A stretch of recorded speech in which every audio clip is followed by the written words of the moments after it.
देखिए ये वाला जो टाइप है आपका, इसमें जब आप कोई चीज खरीदते हैं तो कोई ना कोई नुक्स निकालने वाला आपको लाइफ में मिल जाएगा। जैसे 500 रुपया का हम शर्ट खरीदे और कोई से बताइए, सब नहीं कहेगा लेकिन ये को जरूर आपके लाइफ में मिलेगा। वो कहेगा 500 के जाके उसको बताइए कि हम शर्ट 500 में लेके आए हैं, वो बोलेगा कि महंगा ले लेगा, हम तुमको 300 400 में दिवा देते, ये बोलता है। तो यही है टाइप यहाँ पर। बोलेगा एक दुकानदार है, जैसे दो दुकानदार समझिए कि एक दूसरे से बात कर रहे हैं, दो दुकानदार एक दूसरे से बात कर रहे हैं। एक दुकानदार बोल रहा है कि मैंने इस वस्तु को 25% लाभ पर बेच दिया, तो दूसरा बोलता है कि अगर तू इसको 25% कम में खरीदता, मतलब तू जितना भी खरीद के लाया है उससे अगर तू 25% कम में खरीदता और जितना में बेचे हो उससे 25% तुम कम में बेचता, तो भी तुम्हें 25% का लाभ होता। मतलब हुआ कि अगर आप कम में लेके आते, सामने वाले को कम में भी देते, तो भी आपको उतना ही लाभ होता। तो होता क्या है, ग्राहक के मामले में क्या है कि अगर 500 की चीज 400 में मिलेगा तो वो खुश हो जाएगा। तो ये बात है कि वो सिर्फ खुश हो जाएगा, बाकी कुछ है नहीं, चीज वही है। तो ऐसे सवाल को बनाने के लिए ध्यान रखिएगा, लिखने का एक तरीका है। वो तरीका जब आप कॉन्सेप्ट सीख जाएंगे तो ऐसा क्यों लिखा जाता है ये आपको समझ में आ जाएगा।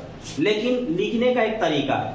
पहली बार अगर मैंने इधर लिखा, पहला लिखा एक, मतलब एक जो भी बोला वो इधर लिखा, तो दूसरा हमें इधर लिखना होगा, और फिर तीसरा जो बोलाएगा वो इधर लिखाएगा, और फिर चौथा जो बोलेगा वो इधर लिखाएगा, फिर अगर पांचवा बोलेगा तो इधर, फिर छठा बोलेगा तो इधर। आप शुरुआत कन्नू से कर सकते हैं। जैसे आपने पहला इधर लिखा तो दूसरा यहाँ लिखा है, तीसरा इधर, चौथा इधर, पांचवा इधर, छठा इधर। आप शुरुआत इधर से कर सकते हैं। पहला आपने इधर लिखा तो दूसरा इधर, तीसरा इन्हें, चौथा इन्हें, पांचवा इन्हें, छठा इन्हें। लिखने का एक तरीका होगा, इस टाइप का सॉल्व करिएगा, क्योंकि एक ही चीज को दो तरीके से आपसे कहा जा रहा है और दो तरीके से आप उसको बेचवा रहे हैं या बेच रहे हैं। मतलब आपने उसे बेचा, लेकिन सामने वाला बोल रहा है कि आपको इतना में नहीं चाहिए था बेचना, आपको खरीदना भी कम में चाहिए था और बेचना भी कम में चाहिए था, तो जितना आप कमाए हैं उतना फिर भी लाभ होता, ये बोल रहा है। तो देखिए पहला सवाल कहता है,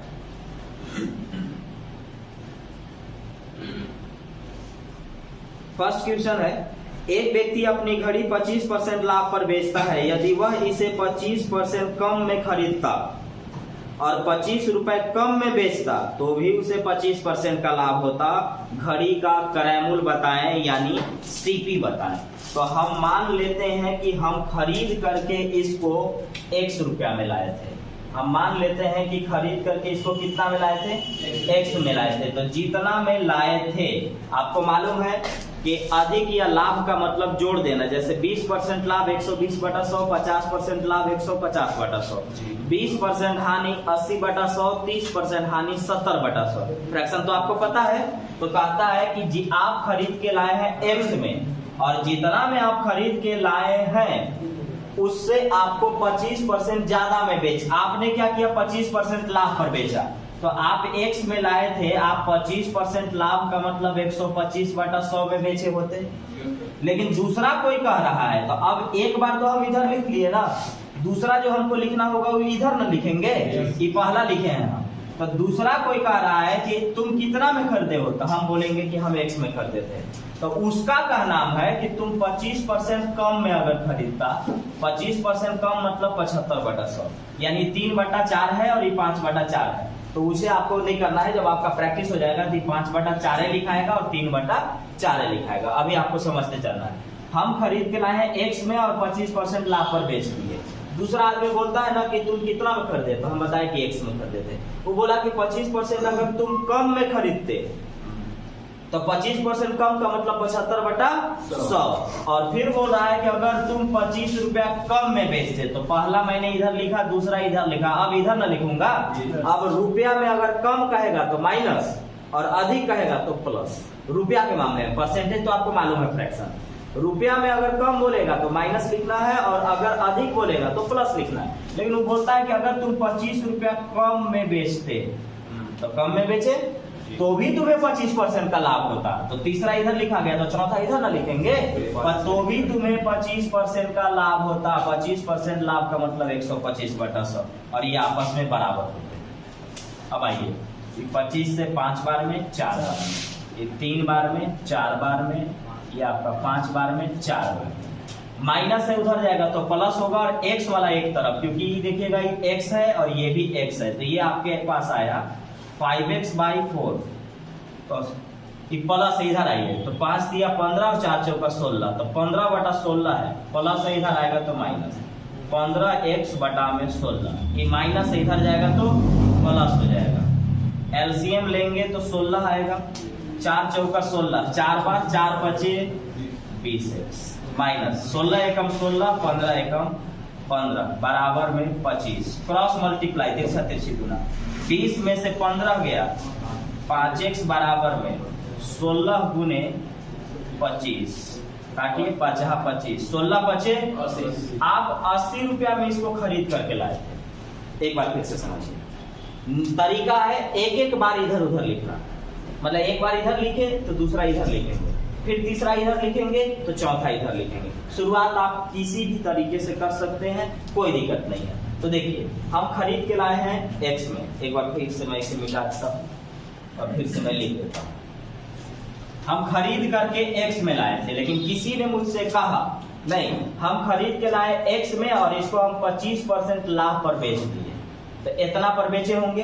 लेकिन दूसरा कोई कहता है कि तुम जितना में खरीदे थे अगर 25% कम में खरीदते तुम और 25 रुपया तुम कम में बेचते तो भी तुमको 25% का लाभ होता, और ये आपस में बराबर है। अब इसे हम सॉल्व करेंगे 3 बार में 4 बार में 5 बार में 4 बार में 5 बार में 4 बार में, x वाला एक तरफ, तो ये हमारे पास आया 5x/4, प्लस इधर आएगा तो माइनस हो जाएगा 15x/16, ये माइनस इधर जाएगा तो प्लस, एलसीएम हो जाएगा 16, 4 बार में 4 5 20x माइनस, एक बार में 15x बराबर में 25, क्रॉस मल्टीप्लाई, तो 20 में से 15 गया, 5x बराबर 16 गुने 25, 50 25, 16 5 80। हम खरीद करके इसको 80 में लाए थे। तो याद रखेंगे कि अगर यहाँ कम कहेगा तो माइनस यूज करिएगा, और अगर बोल देंगे कि अधिक में बेच दे तो प्लस यूज करेंगे। अब एकदम सेम सवाल है, अगला आप बनाइए।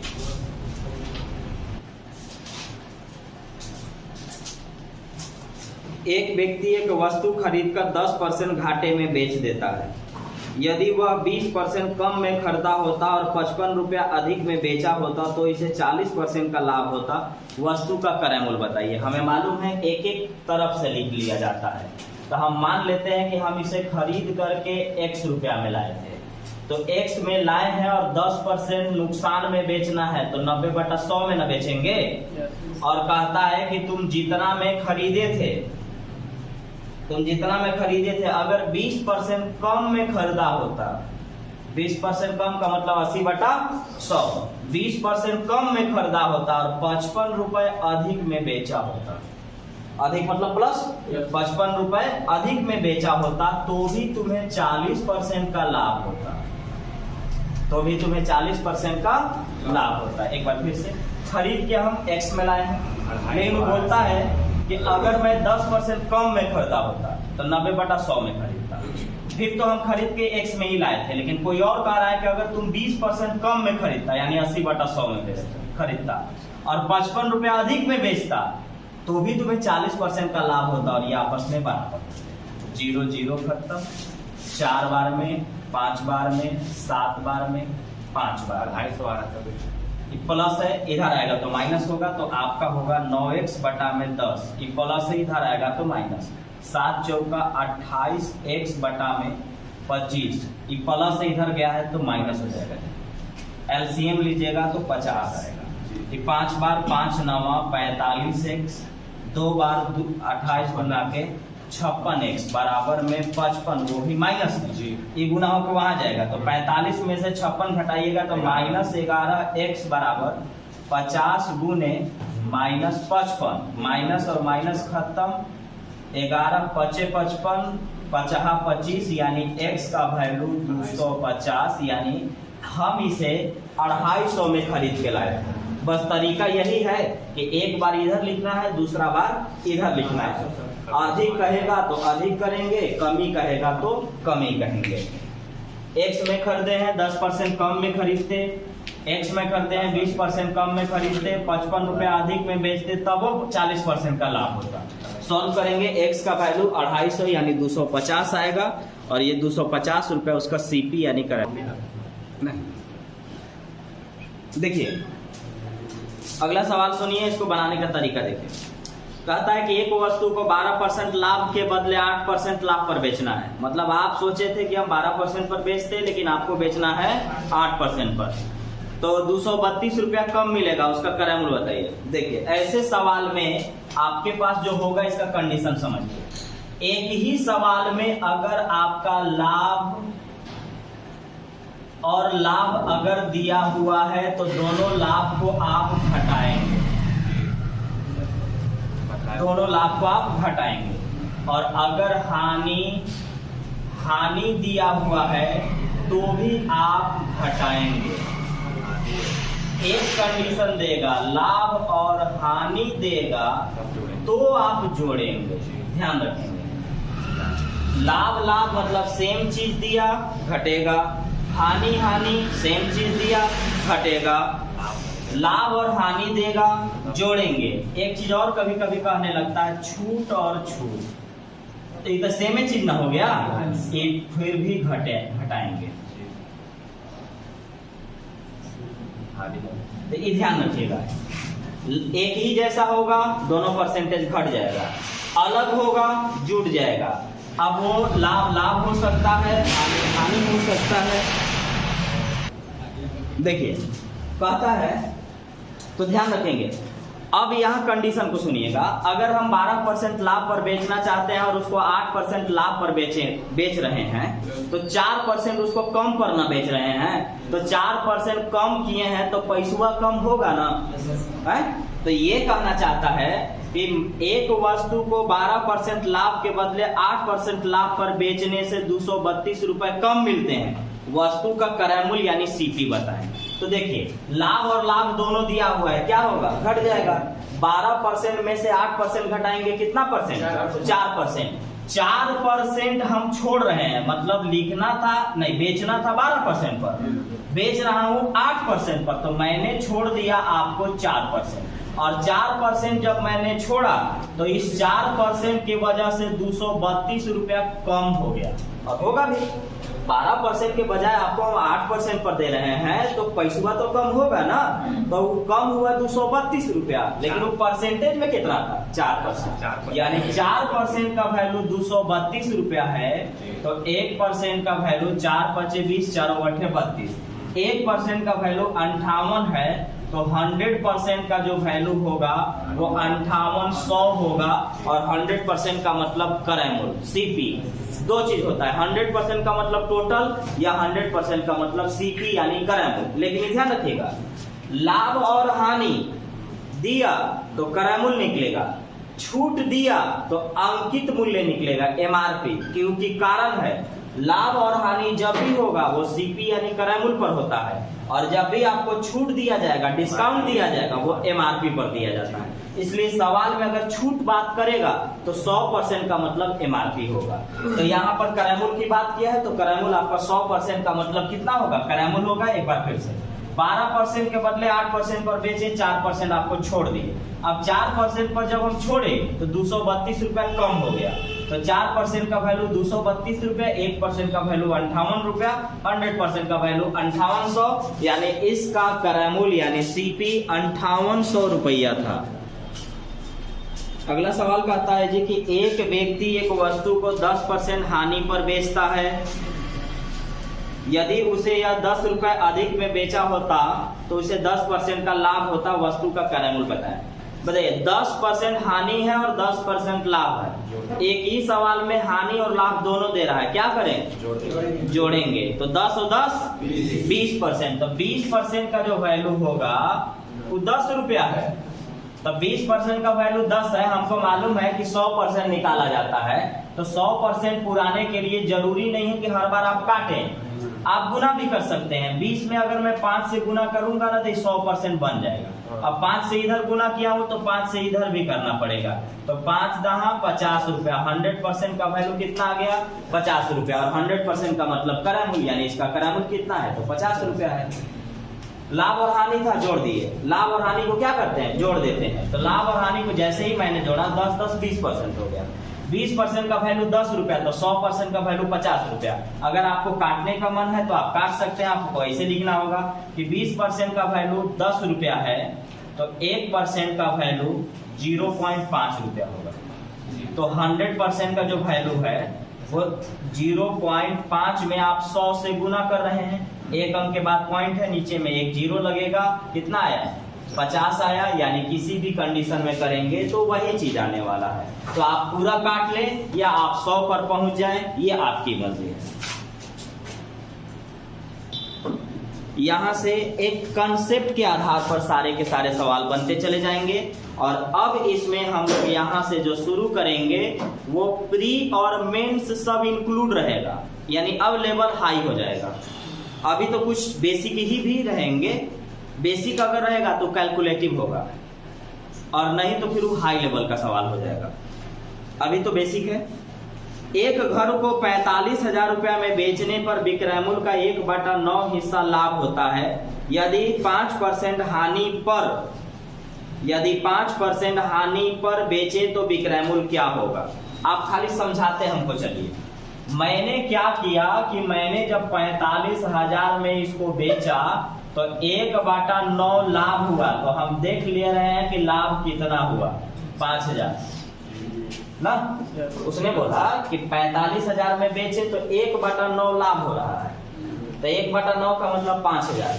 अब हमको बताइए 45,000 में बेचे हैं, 5,000 का लाभ हुआ है, तो कितना में खरीदे थे 40,000 में। तो इसका मतलब क्रय मूल्य हो गया 40,000। कोई दिक्कत नहीं। 45,000 में बेचे 1/9 लाभ, 1/9 का मतलब 5,000 लाभ। 45,000 में बेचे 5,000 का लाभ हुआ, 40,000 में हम खरीदे थे। अब मैं चाहता हूं कि ये घर हानि में बिके। कै % हानि में बेचना चाहते हैं 5%। हानि का मतलब 95/100 होता है। अब हमको समझाइए कि 40,000 में मेरा खरीदा हुआ है और मैं चाहता हूं कि मुझे नुकसान हो, तो हम 40,000 से ज्यादा में बेचेंगे कि कम में। तो कम वाला फ्रैक्शन को ऊपर कर लीजिएगा। कम वाला फ्रैक्शन 95 है, यानी 40,000 का 95/100। डबल जीरो तो पहले से है। 4 × 5 = 20, 4 × 9 = 36 और 2 = 38। आपको 40,000 का सामान यानी 40,000 का घर आपको 38,000 में बेचना पड़ेगा। एक बार फिर से, 45,000 का 1/9 आपको होता है लाभ, यानी 5,000। 45,000 में बेचे, 5,000 लाभ हुआ, खरीद के 40,000 में लाए थे। अब मैं चाहता हूं कि 5% नुकसान पर बेचूं, तो नुकसान का मतलब 95/100 यानी 19/20 है। काटेंगे तो अब यहाँ पर आप सोच रहे हैं कि 40,000 में मेरा खरीदा है, मैं चाहता हूँ नुकसान हो, तो 40,000 से कम में बेचिए। तो ये कम वाला फ्रैक्शन को ऊपर किया, आंसर आ गया। हमें 38,000 में इस घर को बेच देना होगा, 5% का नुकसान हो जाएगा। यदि 1,800 रुपया में खरीदे गए सामान में से 1/3 को 20% हानि पर बेचा गया, शेष सामान को कितने % लाभ पर बेचा जाए कि कुल पर उसे 10% का लाभ हो। तो आप इसे एकदम आराम से बनाएंगे, फिर मैं आपको एग्जाम में कैसे बनेगा ये भी बता दूंगा। तो पहले आप समझ लें कि ये बनेगा कैसे। तो देखिए, 1,800 के सामान आप खरीद के लाए हैं और आपका मन में चल रहा है कि मैं टोटल पर यानी 1,800 के सामान पर 10% का लाभ लूं। 10% लाभ का मतलब 110/100 बेचेंगे। तो 1 0 11 8 88 11 एकम 11 और ठीक है। आपके मन में चल रहा था जी कि हम 1,800 के सामान लेके आए हैं, हमको सिर्फ 10% लाभ चाहिए।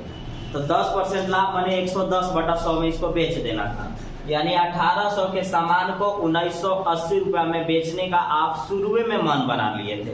लेकिन आपका साथ हुआ क्या ना कि आपके घर वाले इस सामान का 1/3 1,800 का 1/3 निकालने की जरूरत नहीं है, 600 आपको साफ दिखेगा।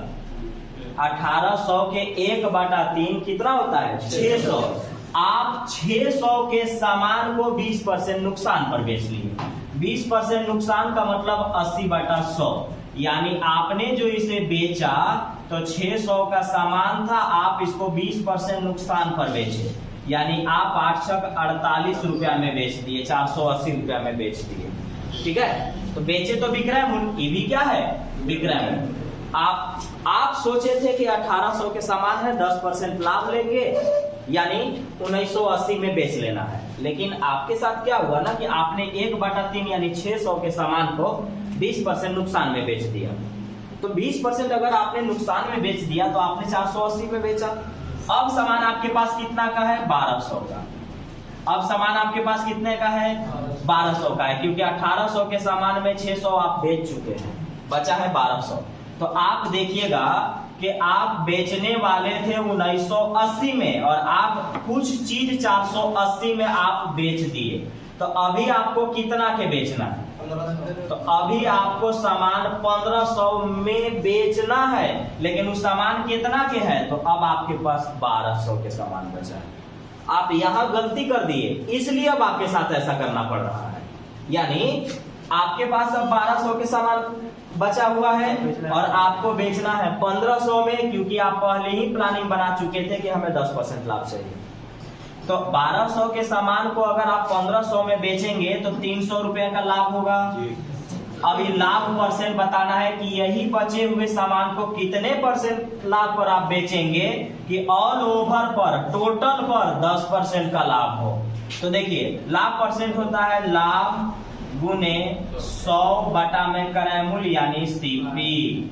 3 चौका 12, 4 से 25% शेष सामान को आपको 25% लाभ पर बेचना पड़ेगा। शेष सामान को 25% लाभ पर अगर आप बेच दीजिएगा तो टोटल पर आपको 10% का लाभ होगा। एक बार फिर से, खरीद के आप लाए हैं 1800 में, 10% लाभ पर, यानी 10% लाभ पर बेचेंगे तो 1980 में सामान बिक जाता। लेकिन आपने क्या किया ना कि 1800 का 1/3 यानी 600 के सामान को 20% कम पर बेचा, यानी 480 में बेचा। ये भी विक्रय मूल्य है, ये भी विक्रय मूल्य है। 1980 में जो सामान बिकना था उसमें से कुछ सामान को 480 में बेच चुका हूं, यानी अभी मुझे 1500 में बेचना है सामान को। लेकिन अब सामान हमारे पास कितने का है, 1200 का, क्योंकि 600 के सामान तो मैंने बेच दिया, तो बचा है 1200 सामान। 1200 के सामान को 1500 में बेचना है, यानी 300 का लाभ लेना है। लाभ परसेंट लाभ गुने 100 बटा क्रय मूल्य, यानी 25% का हमें लाभ होगा। अब आप एग्जाम में इसको कैसे बनाएंगे, तो इतना लिख के थोड़ी ना, इसमें बहुत सारा चीज है जो लिखने की जरूरत नहीं है। इसको मैं एक बार फिर से बता देता हूँ। देखिए, तो आप क्या करेंगे कि बहुत सा चीज जो आपको पता है वो एग्जाम में लिखाता नहीं। जैसे 1800 के जो सामान था वो 10% लाभ माने 110 बटा 100, यानी 1980 रुपया में बेचना था। लेकिन 1800 का 1/3 यानी 600 के सामान को 20% नुकसान पर बेचे, यानी 480 में बेचे। बेचना इतना में था, इतना में बिक गया, अभी 1500 के चीज बेचना है, बचल है सामान 1200 के। लाभ लेना है 300 का, लाभ गुने 100 और बटा में क्रय मूल्य। आंसर आ गया 4 से 25%। तो देखिए, एक जब आप सीख जाएंगे तो आप इतने में सॉल्व कर लेंगे। अभी आपको सीखना है, इसलिए हर चीज सीखने की आपको जरूरत है, क्योंकि जब आप सीख जाइएगा तो स्पीड तो अपने आप बन जाता है।